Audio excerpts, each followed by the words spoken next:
Hello, Internet. This has been 3 months in the making. I know I'm incredibly late doing this since I had said that I would, but I am finally doing a review on the Ascension Tarot by Dani'el Norman. And because I've had 3 months to work with this deck, with client sessions, with personal readings for myself, as well as the collective readings on my Instagram, Facebook, and YouTube page, I feel like I am actually coming from a space where my experience has been so great that I can finally really give my honest opinion. So first with the box, never use it, because the deck is always in use. It's always active. So high level, that's where I'm at with this deck. I love it. But you can see that this is incredibly beautiful deck. Sneak peek.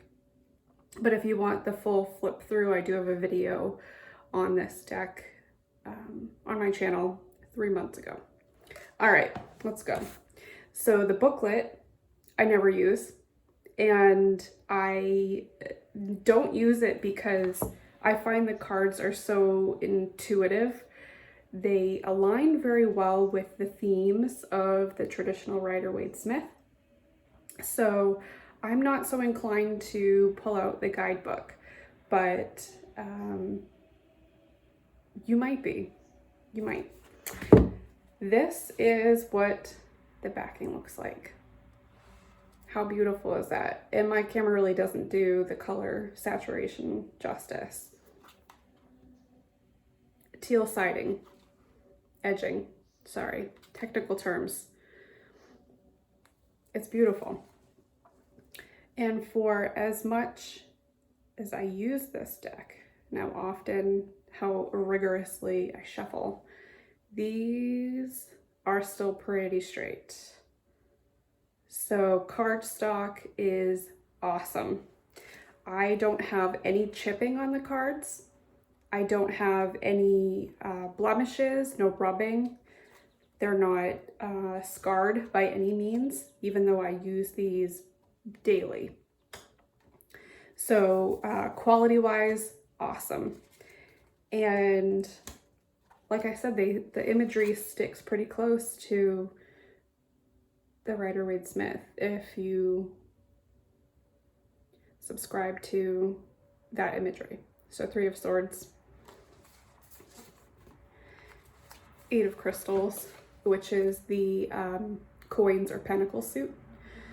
And this deck has a very modern twist. So we have scenery in here that is relatable. It's not archaic like the Rider-Waite-Smith deck. So it's just a beautiful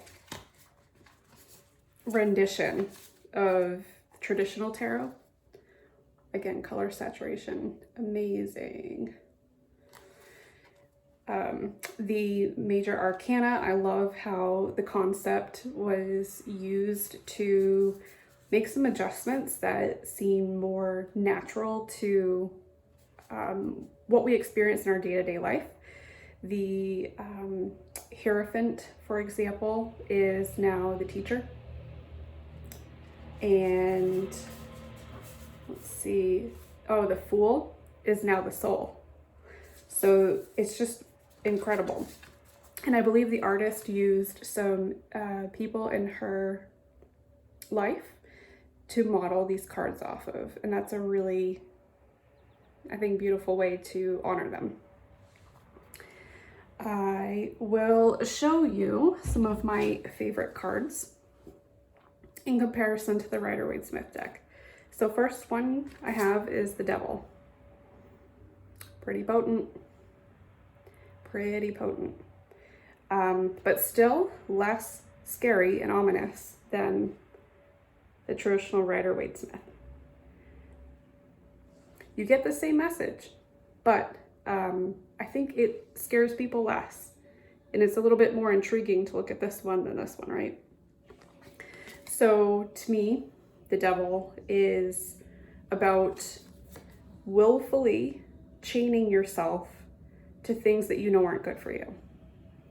these individuals could easily slip those chains off their neck and be on their way. But no, willfully there.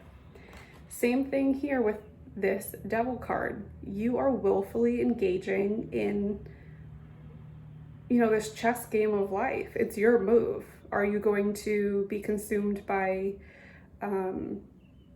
materialism, alcoholism, trickery? It's all in here too. But in comparison, this is a little bit more relatable, isn't it? Compared to this one you might actually think there's some organized religion aspect to this that should be a little bit more scary, and it's not. Next one I have here is the moon. Again, same message, but isn't this one prettier? Yeah. And why is a lobster barking at the moon? I'm only kidding. I get it. But here we have the moon is this illuminating object that we kind of take advantage of in the spiritual sense, that it's illuminating things that have been hidden. It's also awakening your intuition. So as this woman is sort of doing this big stretch, you can relate it to, getting out of bed in the morning, becoming awakened, aware, grounded in the day-to-day.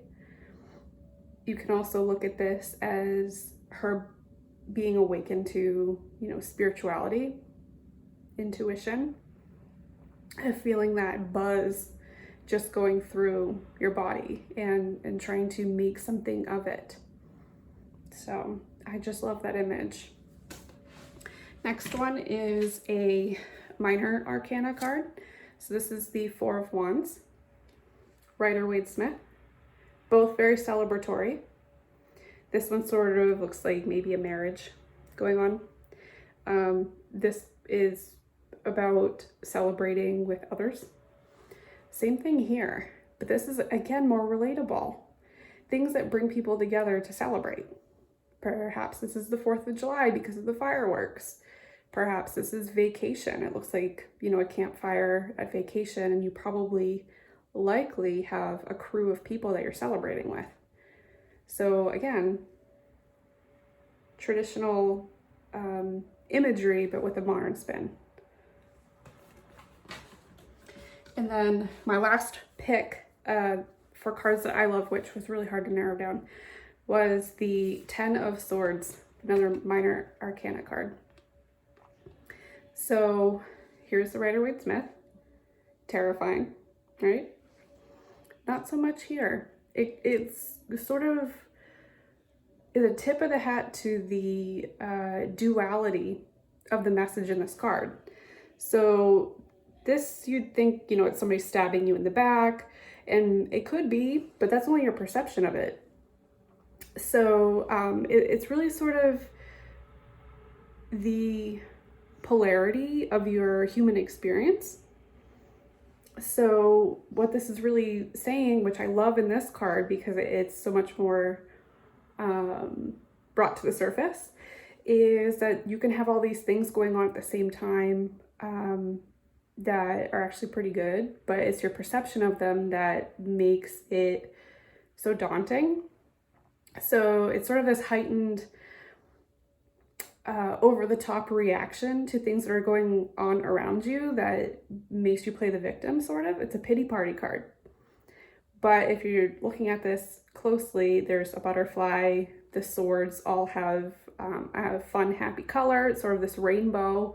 And then we have a blanket, a beautiful crocheted blanket that is actually sort of cozy. So it's, compared to this one, I mean, this one is kind of scary if you don't know the meaning behind it.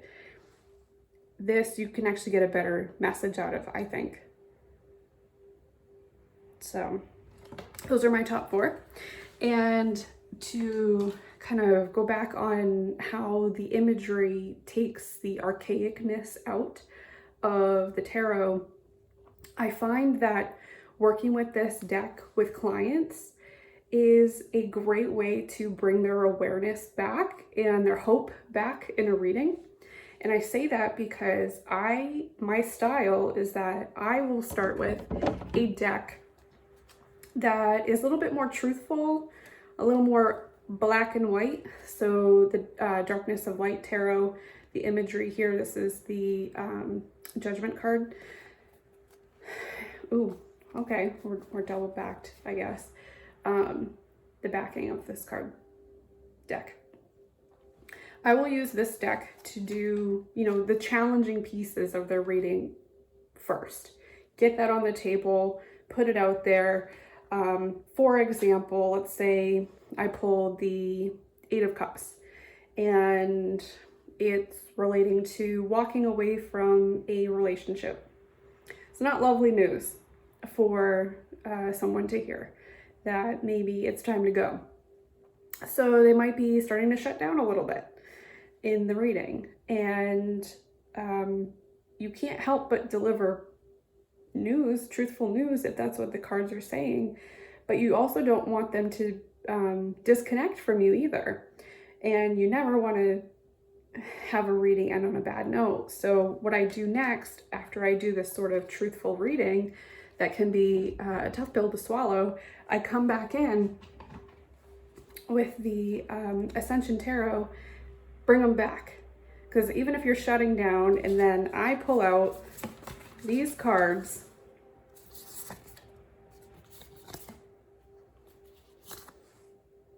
you're back in the game for sure. You're interested, you're engaged, you're listening.